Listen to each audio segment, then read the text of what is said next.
Whoa.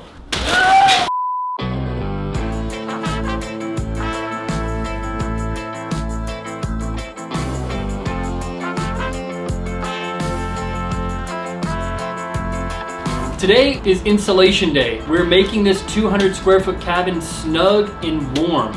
Winter is coming.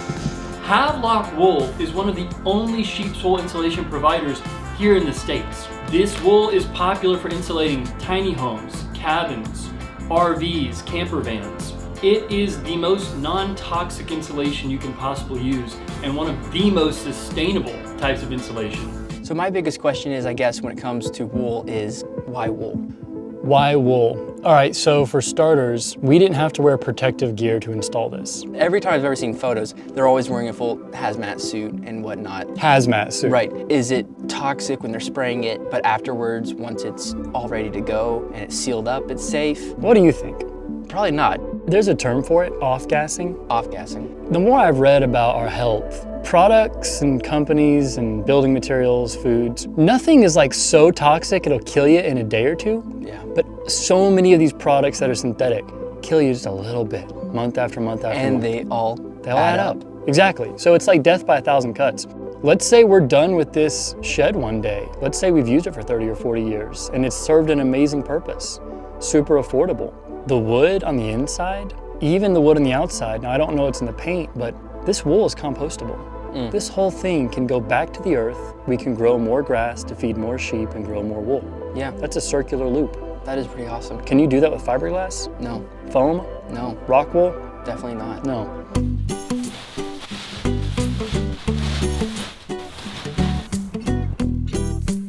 So we've got a bat of Havelock wool insulation here. This side on the back seems to be less fluffy and just more of a continuous mat. And then this side here is got all the fluff going on. We've got these 16-inch wide pieces. It's about 3 feet long, 4 feet long or so. So we'll begin putting these up and then stapling them in place.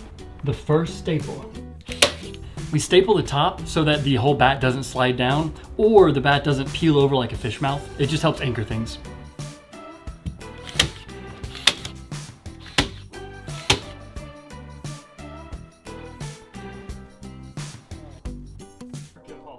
With the online video, we saw that people were using an insulation knife to cut the insulation. So we were like, hey, it looks like a steak knife or a bread knife. So we got ours to try to avoid buying an extra tool. It works, but it would take us about 3 or 4 minutes to make every single cut. It's gonna take us like 3 years to get this done. So we're gonna run to Ace Hardware, pick up a pair of shears and an insulation knife because this bad boy belongs in the kitchen and is not rated for cutting sheep's wool.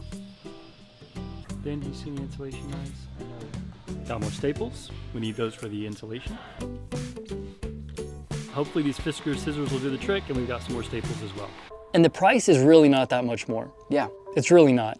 Like fiberglass can cost between 60 cents on the low end to, $1.50 or more. Okay. The wool can cost $1.20 to $1.50 up to $2.25 for the same square foot. So it's a little bit more expensive, but since we already recommend you downsize to a shelter of this size, you're still gonna come out ahead. Like, it's gonna be more affordable compared to a normal house. Yeah, so go small. It'll still be very affordable. And this is what people don't factor in. When you're using non-toxic elements, how much are you saving in medical bills 2 decades down the road? No one does that math, and we all should be. Right. It's like, for the food we buy, are we factoring in medical bills? Are we factoring in future chemo treatments? That sounds grim, but it's true. The shells, the homes we're in have a huge impact. So spray foam, off gases, fiberglass, you still need a mask set up. Yeah. What we used here for this cabin, this micro cabin, was about just under $1,000 worth of insulation. For a small home like this, that's really not bad.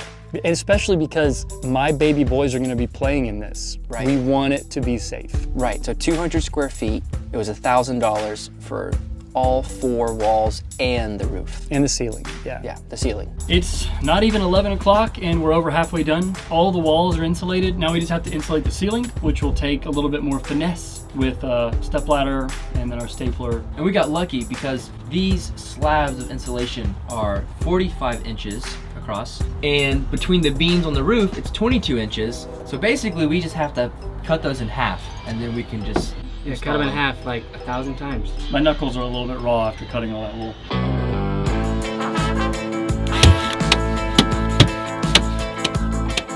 Since we're putting it into the roof, all the stuff is falling into our eyes. So now we look pretty snazzy. Oh yeah. Well, he looks like really smart. These are my wife's, so I probably just look, I don't know, a little less manly today.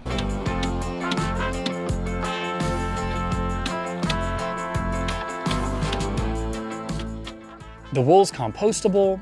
It's really not that much more expensive. It's actually cheaper than some types of insulation. Every time we create a new man-made synthetic, it's like, oh, it's safe, until they do the studies in 10 years. Oh, it's not. And there's a class action lawsuit, and you end up seeing a commercial at, late night TV. It's like, do you suffer from mesothelioma? Well, you too can get money from this class action lawsuit. Right. I feel like there's a common pattern when people want to use something that's more natural, more organic, even with food.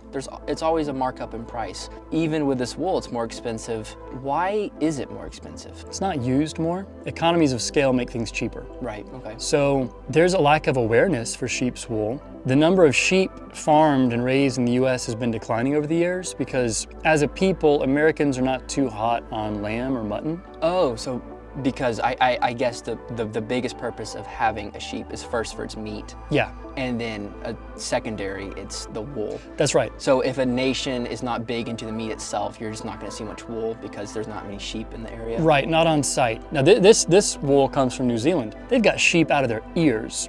They've got a climate similar to England, Ireland, temperate. Because international shipping is still so cheap, it costs more for the trucks to bring this to us here from Nevada than it cost for that wool to go across the ocean, the Pacific, in a container. Really? Yeah. So ocean-going shipping is dirt cheap compared to trucking. How much did we pay for shipping for this? We paid a little over $500 to ship this from Reno, Nevada to here. And I'll throw up that shot again where it shows it coming in on our truck. Now, we had picked it up from a semi. A semi. Shipping by water costs a fraction of what shipping by rail is. Shipping by rail is a fraction of what shipping by truck is. We don't have the same cleaning facilities here in the US yet. I would love to see products like this catch on more. Yeah. Hemp insulation is promising. Wool insulation is my favorite I've used so far. Yeah. For the tiny house project a while back, we used denim insulation. Denim, just jeans. Recycled blue jeans, basically. Oh, literally recycled jeans. Yeah. That's awesome. Recycled jeans. It only took us, would y'all say collectively, it took the three of us 1:45 to 2 hours if you cut out when we went and got coffee and stuff? Yeah, I'd say 2 to 3 hours max. Yeah, it's been a blast so far. Hoping other people can see this is possible. Yeah, and our off-grid course is still 50% off. So if you're interested in learning about all of these systems in depth, learning about zoning, financing, everything that has to do with off-grid living, check out the course. Thank y'all so much for watching this episode, and we'll get the next one out pretty soon. Until next time. Bye, everybody. Sheep's wool.